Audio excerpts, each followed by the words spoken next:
good whenever it is you're tuning in. Welcome to Ticket Price Top 10 Edition. That's right. The top 10s keep on rolling. With you as always, co-host and voice of the show. My name is Jake. And with me as always, co-host extraordinaire and the only man who has a shocking resemblance to Papa Bear from the Charmin commercials. Tevis at Master Control. Tevis, how are you, sir? I'm almost done with my list. That's what I'm working on right now. Yes, but how was your movement? Are you extra clean from your wiping? Did it pick up more than the other leading brands? You would be surprised. No. Oh. But that commercial's bullshit. And you want to know what else I hate about toilet paper? You ever try to do toilet paper math? What? You don't know what toilet paper math is? No. You know, on the bag that they have on the top right corner, it says 12 rolls, but this one equals 72. Oh, sure. Regular rolls. But this one is 6 rolls, but somehow it equals 92 rolls. They're thicker. Yes, but Jesus Christ, you have a specific holder next to your toilet for them. How fucking big can you make this fucking roll of toilet paper? $1 million idea. We make the world's largest roll of toilet paper and then separately sell the toilet paper holder extenders. So you got the middle part that holds the roll. There you go. That accordions in and out, right? Yeah. It's got the spring. Ours will have handles that actually latch into the roll, so it extends forward. Extends it out and then wider too. Yeah, so we can have the proper, size. We'll make our toilet paper thicker as in the roll, but also wider, like actual paper towels in your kitchen. Each ply should also itself be thicker. Like, it's like, oh, would you hand me a square of toilet paper? And it needs to look like you went up to the counter at McDonald's and just got a handful of napkins. There needs to be measurable thickness. Yes. In each square. Yeah, none of this single ply bullshit. So the squares are thicker, the roll is thicker, the roll is wider, which naturally, if the roll is wider, that means the squares are wider. Absolutely. This isn't bath tissue, right? We're going full bath towel. Bath tissue towels. I want it to look like I'm pulling out a piece of notebook paper. You should visually confuse it with an industrial roll of paper towels. Absolutely. Bath tissue towels. Boom. $1 million. Ticket price. $1 million idea. Have you seen the ones that you have to wash? No. There's a roll of cloth. Okay. Toilet paper. I'm using air quotes. You can't see me because I'm on. I believe that's a toilet handkerchief. But you just pull it off and then you wipe, but then you put it in this basket and wash it. Yeah. No. Well, I mean, there's like reusable diapers and stuff. No. We don't use those either, but. Gross. You're going to throw them in your washer and just let shit and stuff fly around inside of it? Well, I imagine you would run your washer's cleaning cycle after that. Just buy toilet paper. It's fine. I refuse to believe my toilet paper usage is ruining the planet. Absolutely. And if it is, I'm sorry. I'm not wiping my ass with a sock and then washing it. It's not a sock, it's a handkerchief. We went on a long time about this toilet paper rant. We are men of a certain age where certain topics are really important. Home renovation, home repair, vehicle maintenance, toilet paper. Absolutely. We are men of a certain age. We get excited when it's like, oh man, had to. I told you I fixed my dryer, right? My clothes dryer. Did all the testing myself, did all the troubleshooting, cleaned out all the shit. Ultimately, what it ended up being was the timer was bad. The timer on it went bad. Okay. I found on the internet a really janky way to try to fix the timer so you don't have to buy a new one. I figured my timer's already broke. What's the worst I can do to it?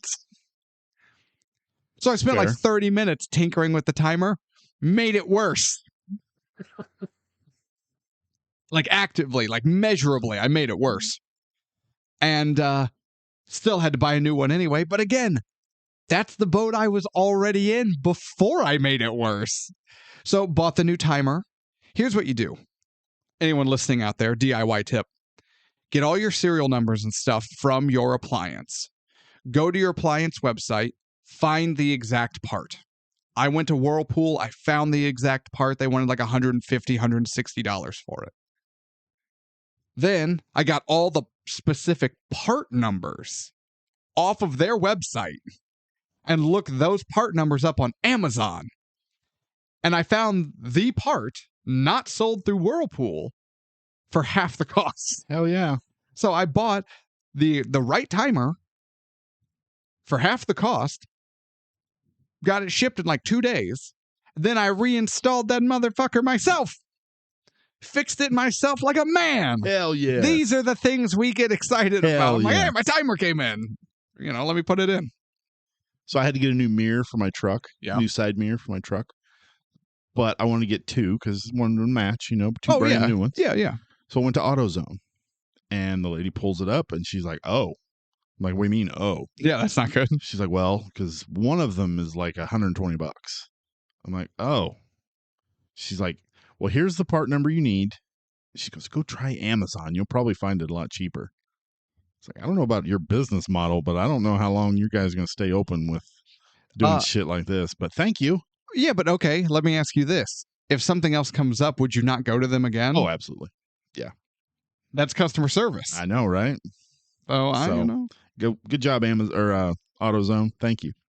I was replacing my wife's headlights. One went out, but I'm like, it's a headlight. If I'm going to replace one, I'm just going to replace them both, right? She drives a Chevy Equinox. Chevy Equinox, people. What the hell is the matter with you? I learned the hard way, after popping the hood, that you cannot get to the headlight compartment from the hood. You have to take the whole headlight out? You have to go in through the wheel well. Oh, for fuck's sake. And so all the instructions are like, jack the car up, take the tire off to get access. And I found a video, they were like, okay, it's a tight squeeze. You're probably going to scrape your hands, but you don't have to do that. Just turn the car on and cut that wheel to the opposite side you need. So if you're on the passenger side, cut it towards the driver's side or vice versa. Sure. As far as it will go. Then turn your car off, and that will give you enough room to pop the what is it called? The wheel well? The black the part that prevents all the shit from getting up into your car. Okay, that is the wheel well. Yeah. Okay. Yeah. To pop that off enough, not completely, but pop it off enough, you can squeeze your hand in and reach the headlight. So that's what I did. Holy shit. And I did it twice. That's way too much work to change a headlight. Why can I not get to the headlight from under the hood? You need to change your headlight? Well, go get your jack, because we got to jack the truck up and take the tire off. What the hell? No, Chevy Equinox, I'm not buying one. This is clearly designed with the idea in mind of this is going to be so much of a pain in the ass. They have to go to their local Chevy dealership and get it done by their air quotes certified repair people. Yeah. Like this is a design, it's a flaw, but it's not a design flaw. This is a purposeful idea of this will force people into a mechanic. That's bullshit. Is it not? Like, why else would you do this? Yeah. Well, fuck you. I did it myself. And I only scraped my hands a little. And then I tested. I was like, hey, the headlights came on. Enough shop talk, though. What are we doing? We are doing episodes 71 through 80 and discussing who we believe who is the best character from each movie. Okay. Top 10, baby. Okay. Now that Ticket Price Shop Talk's done. Yeah. What's the movies we're talking about? Episode 71, The Matrix. 72, Violent Night. 73, Baby Driver. 74, The Mummy. 75, Lucy. 76, Cloudy with a Chance of Meatballs. 77, The Birdcage. 78, Talk to Me. 79, Rush Hour. And episode 80, Nope. Okay. Man, I still have one character from this movie. I don't like my choice, but I made the choice. So what you're saying is we're going to come up with it on air. No, I haven't. I have it written down, but I don't right. like it. So I guess now I'm afraid to ask. Are you ready? I'm ready. Episode 71, The Matrix. Let me just finish typing this out. There are... Type faster. We're talking about The Matrix. There are two choices, realistically. Absolutely. Neither of them are Neo. No. Are you ready, or do you want me to just keep... No, I'm ready. Go ahead. Okay. Everyone knows who I picked. I am a sucker for good bad guys. There's nothing I love more than a perfectly done villain. And The Matrix has one of the all-time greats when it comes to on-screen villains. He's a badass. He gets some of, if not the best moments. He gets most of the best lines. And I'm talking about Agent Smith. Badass character that you as an audience member feel like when he's on screen with any of the protagonists, you feel worry because you know Smith is going to hand them their ass. Smith is badass. Smith is a badass. If I had to guess, I would say you picked the other side of that coin. And again, it's not Neo. My pick for best character in The Matrix. I had a problem. I flip-flopped a little bit. Mouse. It's Tank. Dozer. APOC. No, I picked Agent Smith as well. Did you really? I did. Yeah. I knew in my soul you were going Morpheus. I almost did. I knew in my soul you were going Morpheus. But just the way the delivery of the lines from Agent Smith, and I'm drawing a blank. I can't think of his name. Hugo Weaving. Thank you. Amazing. The way he delivers just the simplest lines it's creepy, kinda, but it definitely is like, don't fuck with this guy. It's okay. Maybe I'm wrong. Tell me if I'm wrong.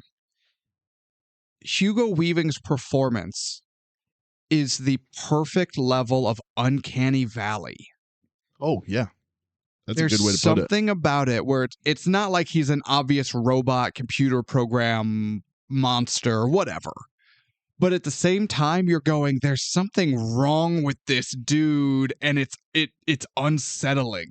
Yeah, I never thought of it that way, but I like that. It's jarring, but not like it takes me out of the movie. You're just going, there's something about this guy that makes me uncomfortable. I don't like this. Like when he's, Mr. Anderson, it seems you've been living 2 lives. So good. One under the hacker alias Neo, and the other helps his landlady with her garbage. And you're just going, oh my God, please make it stop. I will confess, and you haven't asked anything, but I'm confessing. I killed JFK. It was me. But you were born in 76. I don't care. I wanted Jackie for myself. And a little Marilyn, but that's a separate issue. Yeah. But let's be real. Nobody had Marilyn to themselves. No. Agent Smith. Great choice. We have an agreement. You know what? We're going to end it right there, folks. I don't think that'll be our last. All right. Actually, I'm willing to bet this next one is an agreement out of sheer lack of options. I think we have 4. I am good. So, episode 72, I'm talking about Violent Night. Best character? I almost put in A, as I jokingly do. But I was like, no. This movie does, in fact, have one good character. One. It's also the only well-performed character in the movie. Okay. It's Santa. That's who I have. He's dynamic. He has an interesting backstory that I wish to God we had gotten more of, like why he turned away from being the blood-soaked Viking barbarian to Santa Claus. But hey, that would have been interesting plot and character development, and this movie wasn't about that life. No, they were too busy trying to rip off a great movie with Die Hard. And a little Home Alone. And a little Home Alone. But no, that's who I have too, is Santa. He looks cool, especially when he takes his shirt and he has all the tattoos and everything. Mhm. I'm like, oh yeah. And man, David Harbour, he kills it. Yes, he does. He And I just kills wish it had been in a better movie. I agree. So let's move on from that shit. We have two agreements. I think we're done. No, actually, okay. Episode 73, Baby Driver. I bet we're in agreement here. I doubt it. No, I bet we are. Okay. Let's be honest about this. If I'm being fair, I'm being objective. There's one egregiously bad character. Agreed. But, like, again, there's only one egregiously bad character. But that's our next list. And I bet we have that in common, too. This movie, in my opinion, has several good characters. But there is one pick. There is one character in Baby Driver who has depth, who is interesting, who is performed impeccably, and who you don't see it coming when he swerves. I'm talking about Buddy. John motherfucking Hamm. It's a good pick. You didn't pick Buddy? No, Tevis. I did No, not. you've said it yourself. Your list isn't solidified. Listen to the words coming out of my mouth. We're not talking about Rush Hour. We're Not talking yet. about Baby Driver. It's later. No other character in this movie has his depth, his interest. He's given almost as much backstory as Baby, but his is given in a more interesting way. I'd agree. And you like him. He's a likable guy. Then he swerves. He snaps. And he becomes a very scary guy. A lot scarier than the other one. You have an opportunity to make the right pick. All right, you're wrong. Who is it? The one I picked, and the reason why I picked this character is we get a small taste of what this character was going to be. No, you didn't. You're letting your love of this actor cloud your judgment. This is my pick. Your pick is wrong. I picked Griff. John fucking Bernthal. Your love of John Bernthal is clouding your judgment. Don't care. Don't care. No, I love his character. I think he was great, and I wanted to see a lot more. So when we never saw him again, I'm like, this is the character that I want to follow. He should have been the antagonist in lieu of Bats. Yes. Bats could have been there for that first heist where you're like, that guy sucks. But it was an interest. It was short. You learn Bats sucks, but it's a different crew every time. And then just let him filter out. Yes. And bring Griff back. Yeah, or just bring Griff back after this. Have him do one more heist and then bring Griff back for the big heist. That's what I'm saying. Yeah. And then you find out he's kind of like you can not have Bats as because he was there with Timmy No Nose or Johnny No and then JD or whatever that guy's name. Exactly. Like you've got that group of goofballs and that heist kind of goes wrong because it's a group of keep that. Yeah. But then for the big heist that has all the buildup, Bats is gone. Put Griff in. Yeah. You say we don't want these screw ups because look what all three of them did. But you know who's still there? Buddy. Yeah, but Griff is a could have been. Griff is a should have been, yes. Okay, I'll even give you Griff as a should have been, but based on who is there, it's Buddy. Nope, Griff's my pick. You have to at least agree with my pick. Oh, I agree with your Okay. pick. No, 100% agree. It's not like I picked fucking Baby. No. Oh God, no. No. Or what's her face. Although I could have picked Joe. Who? His Baby's his roommate, foster dad, adoptive dad, his deaf roommate, father, deaf and blind roommate, like Deadpool. Father. Yeah, that's what I said. Yeah, you keep saying roommate though. Yeah. Joe was basically Baby's dad. Yeah. Yeah, you be real condescending about it though. No. Joe's day, he would have whooped your ass for being so condescending. Probably. And then he'd have fucked your wife. So maybe Joe. Should have been Griff. Definitely is Buddy. Next. All right, we're on to the Mummy. 74, The Mummy. There's one pick. One pick. It's O'Connell. It's O'Connell. Hell yeah, he's cool. He's handsome, funny, brave, smart. His first instinct is to pull a gun. Pull two guns. How many action heroes encounter the big bad and his knee jerk is to shoot it with a shotgun and move on? Yeah, growl at it and then shoot it with a shotgun. Did he ask questions? No. Did he try to talk to it? No. Was he so dumbfounded by what he was seeing he looked to the others for answers? No. He went thing, shotgun, next. And then told the Magi guys, I took care of it. O'Connell is he the greatest? No, but like he is a good combination of all the traits you want your action hero to be. I agree. I was gonna say something, but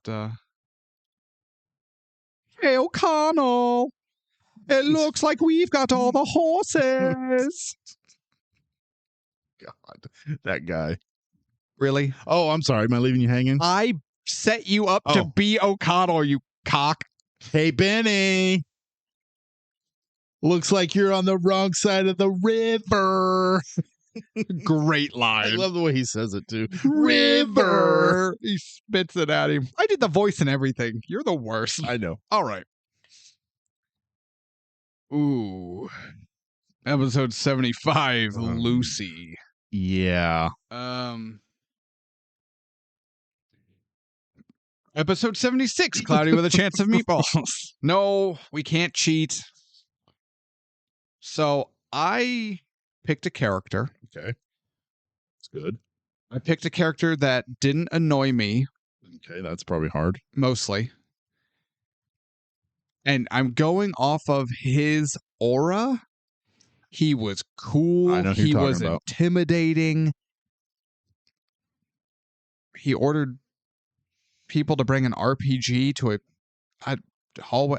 Why would somebody bring a role-playing game to a gunfight? Well, they had so many copies of Skyrim because they've released it ad nauseum. Because what's his name? Todd Howard sucks at everything he does. He's basically I don't know. I've bought it like 5 times. You're the problem. I know. He's basically the new Philip Molyneux. Who's that? Remember when the video game Fable was coming out? And Molyneux was like, this game's going to have all these details and it's going to, all this intricate new game engine. It's going to have this feature and that feature, and the game releases. And it had literally nothing Molyneux ever talked about. I do remember that. Todd Howard is basically Molyneux at this point. Okay. But no, I went with the crime boss, Mr. Jans. Oh, okay. Because he's scary as hell. And he's cool. That's not who I thought you were going with. I thought you were going to go with the police officer. No. Pierre Del Rio. Pierre Del Rio is just kind of there. He is. I went with, at least my pick, move the plot along. Okay. So my pick for best character in Lucy. The dog's humping. The Native Americans. Yes. The monkey. Don't say monkey. No, during the car chase scene, I'm using air quotes again, but because there was no one chasing them. No. She just drove like an asshole. Exactly. during that scene, you get a shot of a little girl and her mother at an ice cream stand, Okay. and I picked that little girl as my favorite character. Just because everybody else in this movie fucking sucks. What kind of ice cream did you get? Pralines and dick. No, that was the movie she was in. What kind of ice cream did she get? If this movie, if Lucy the movie were an ice cream flavor, it would be pralines and dick. No. Lucy is no one's friend. So No, I can't argue your pick. honestly, I picked Lucy. No, you didn't. I did. Please switch to Mr. Jans. No, the reason He dies. He doesn't turn into a fucking flash drive.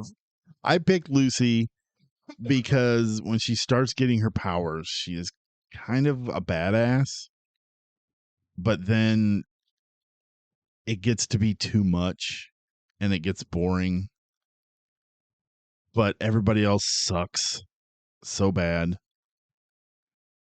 Wait, oh my God, I'm having some sort of. Wait a minute. At the point with the air quote car chase, Yes. with the best character, that little girl. Yes. And I'm not disagreeing. She probably is. She's also probably one of the better acted characters in the movie. Lucy is basically in full control of her powers. Right. Could she not have just made the car fly? Well, then you wouldn't have a cool chase scene. She also wouldn't have killed like 15 people. She doesn't care. So I'm saying she should have turned into an eldritch horror, which she still kind of does. Just no one fights her. Nobody could. She's too powerful. That's true. And that sucks. But it's not a good pick. I know it's not a good pick, but it was better than NA. No, it's not. No, it's not. No, I think you should go back and just lock in with little girl at ice cream stand. No, I'm going to stick with Lucy because All right. she's an actual character that moves the plot along, I guess. She is the plot. She's less a character and more just the plot. Hi, I'm the MacGuffin. I'm the main character and the goober. Yeah. All right, moving on from that turd. Episode 76, Cloudy with a Chance of Meatballs. There's a few different picks here. None of them are the main character whose name I can't remember. I went with Tim. The dad. The egregiously understanding father. The great eyebrows. And the mustache. Yes. I bet that mustache is just that, or that those eyebrows are just that mustache and they just elongated it. They just copied it, pasted it, and elongated it. It works. It does. It works. Like, okay. If I'm being serious, we see the trope of the genius child wanting to be an inventor or having a dream, and the parent or parents are not really supportive, right? Tim is not that. Oh, no. Tim's wife was taken from him by his son's shenanigans, and yet he still went with it. Tim did not intervene to try to steer his son away from his dream until it reached apocalypse levels of dangerous. Okay. Yeah, you're not wrong. His TV gained sentience, destroyed their home, and then kidnapped people and presumably murdered them. And he's still supporting his son. And still supporting his son. And he's like, son, you should come work with me at the family bait shop. And his dad is just so loving and supportive in his own way. And the unsupportive one, the asshole in this dynamic, is the son. Yeah, you're not wrong there. Okay. Best character's Tim. Okay. And Tim's eyebrows. Well, I'm going to take your best character of Tim, and I'm going to push him to the side. we have a second nominee for an award that may or may not be coming up in an award show. What's that? One of everyone's favorite awards, Best Eyebrows. That's true. That is true.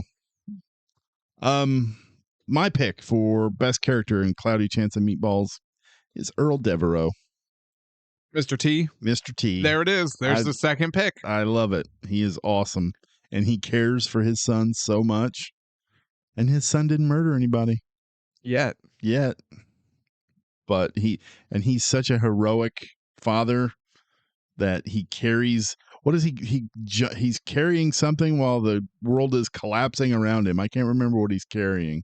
The raft. Yeah, he's got the raft over his head. Yeah. And he throws it into the water and saves his family. So, yep. Yeah. Saves most of the town. Absolutely.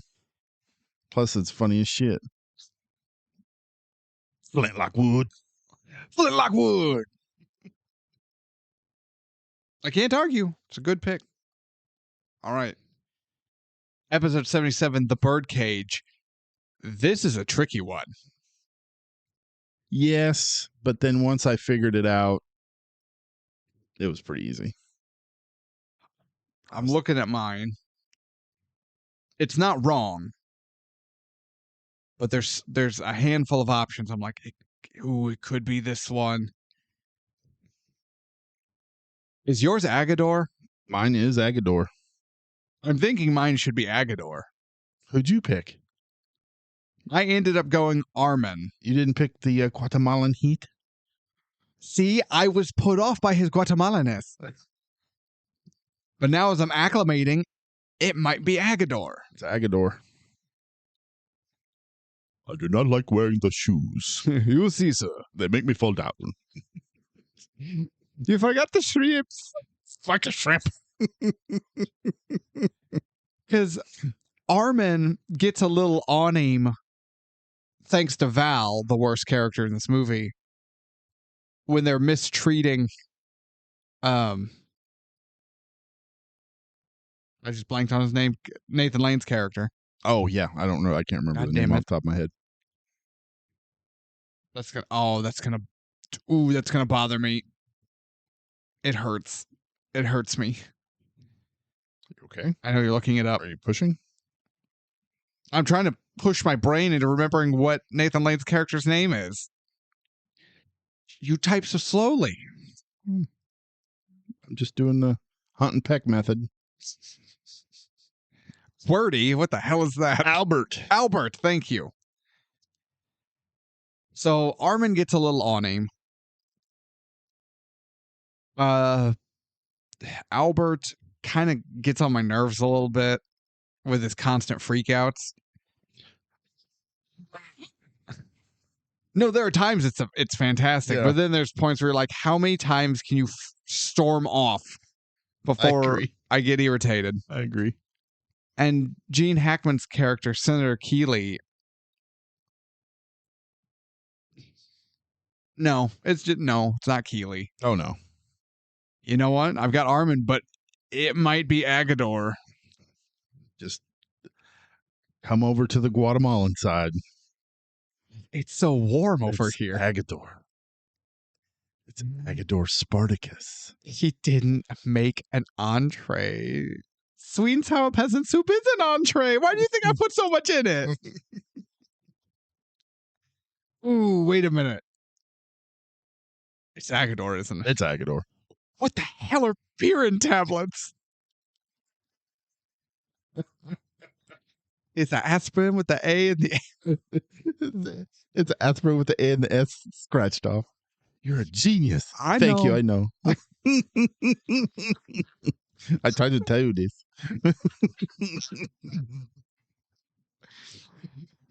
You know what? It's Agador. It's Agador. All right. Episode 78, Talk to Me. There's one pick. Just one. Who's your pick? Riley.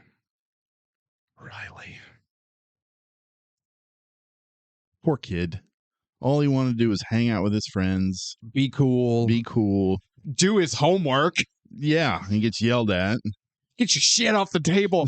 He's actively doing. He was pen to paper, actively working on math or something. This is my math homework. I have to show my work. That's what I am doing. Oh, what a bitch. Yeah, I picked Riley too. Did you? Yep. He's the victim. He is. Mia gets what she deserves. He doesn't do a damn thing wrong. Except be young and impressionable. Absolutely. And you can't fault him for that. Nope.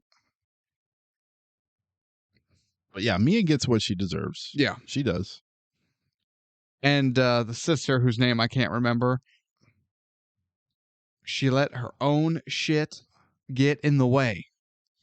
Yeah, she didn't do a very good job of keeping track of her little brother. Now, you could say not her job, but here's the thing. It is, in fact, the older sibling's job to at least keep a passive eye open Absolutely. for their younger sibling, just to make sure everything's cool. And maybe,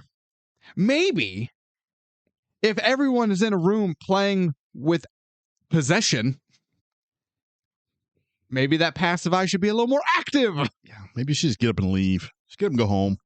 They were home. That was the problem. No, that was the first party. She should have just, the sister should have been like, fuck this. I'm not letting this inside my house. Oh, yeah. No, absolutely not. Yeah. You want to do it and you want to go have a party and you want to go somewhere and do it, go somewhere and do it. But no, we're not going. And that's the thing. We are not going. Absolutely. As in sister and Riley. Absolutely. Poor Riley. He recovers, though. No, that's bullshit. There's no way he's 100%. Oh, I'm sure He he's has not. brain damage. Yeah, he can't do math no more. At least not like he used to. Mm-mm. Needs a calculator. Here's the thing. Let's assume. And a tutor. Yeah. Let's assume he lucked out and didn't irreversibly damage his own brain while possessed the first time. When he recovers and splits the hospital shower tiles with the back of his skull, that did it. Yeah. And then you put the two together, it's no good. That boy is not right anymore. No, he's not going to college. To be fair, that could be a blessing in disguise because college isn't worth it anymore. The amount of money you were going to spend on that piece of paper will never be worth it. You're not going to get an argument out of me. But judging by the look on your face, did you accidentally delete your list? No, I thought I did. You had the look of, oh my God, I deleted my list. It was, what button I hit? Why is this window popped up? Please don't go away. I know Control Z works, but I don't know if it works 100% of the time. All right. Episode 79, Rush Hour. There's one pick. Well, I mean, in a buddy cop film, I feel like there's inherently two picks. There's two options, but only one right pick. It's Agent Carter. You're wrong. I don't think I am. You're fucking wrong. It's Detective Carter. Is that who you picked? Yes. What is the hell is wrong with you, boy? That's a Carter lie. I know. The pick is Lee. No, see, Lee is the basic pick. No. Carter is the basic pick. No, Lee he's the pick where you're like, well, obviously it's Jackie Chan. But when you actually look at this movie for what it is Carter. No, without Lee being Jackie Chan, this movie is a cookie cutter buddy cop movie that wouldn't get a sequel. Well, apparently Brett Ratner was going to get sequels made anyway, so he could keep watching his buddy attack those women while he jerks it in the corner, in the cuck chair. Yes, but it wouldn't have been a successful sequel without Lee. You're missing it. No. Lee is the straight man in the comedy duo. You need the funny one. Yeah, I get that. Carter is both the irritating, over the top loudmouth. Yep.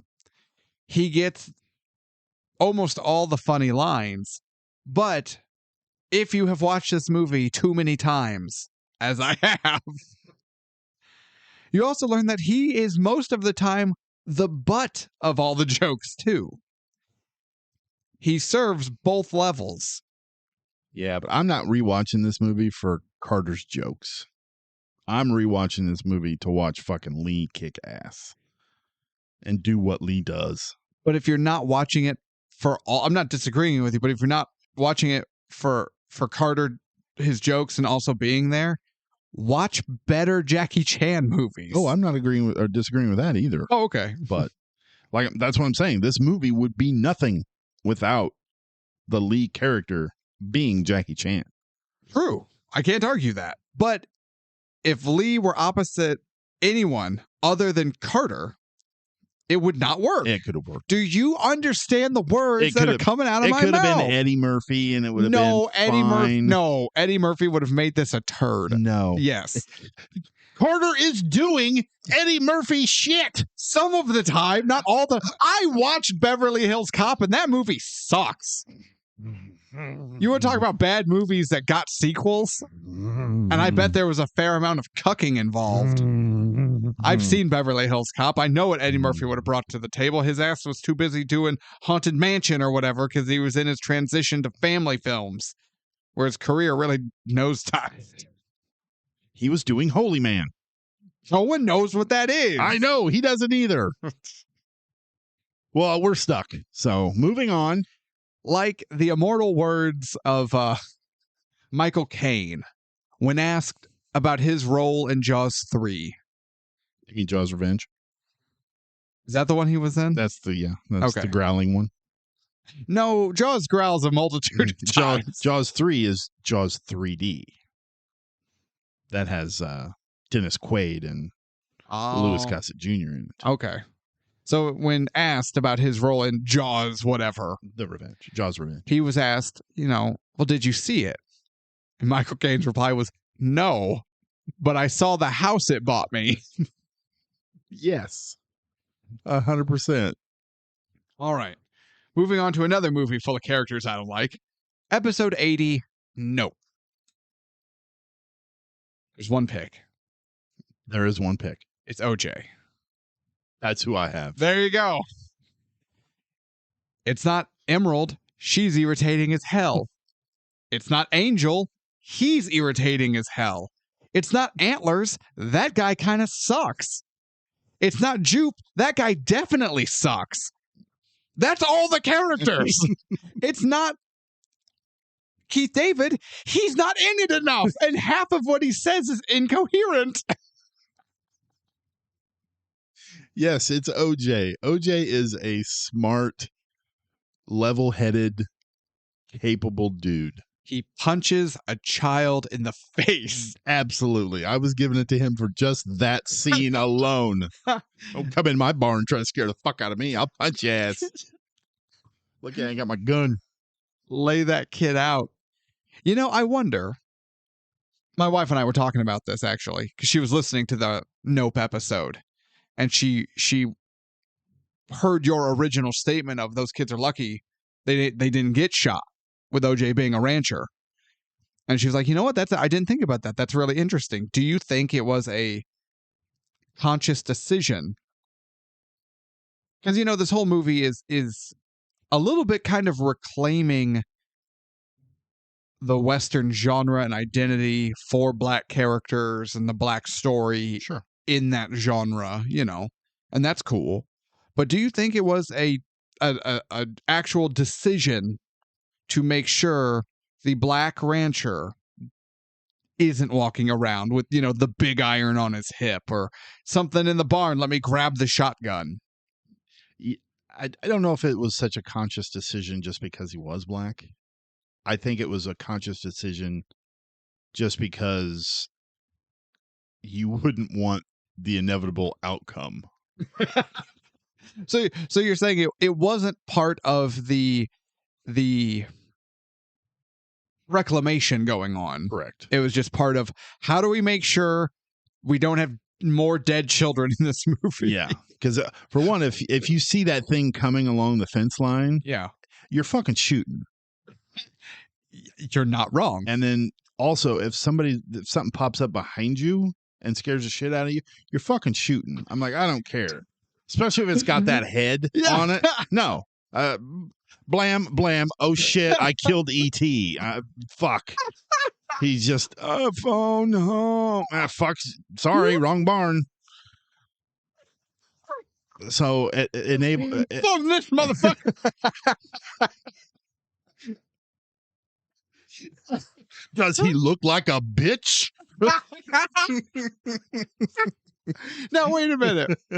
The costumes did have big heads. What if, hear me out, what if OJ grabbed his rifle, went out to the barn, saw one of them, was like, nope, and shot, and the bullet just like rips the top like forehead of the headpiece off, and it's just like foam and everything. So then you just see the top, like the forehead of the kid just going, holy shit.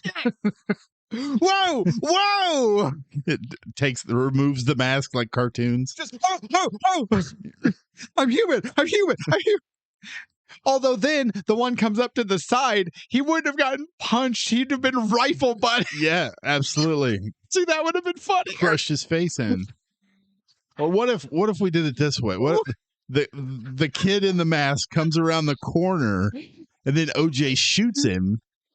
Full gut shot. Through the liver, definitely fatal. But the kid doesn't realize he's shot until he looks down and he can see his shadow.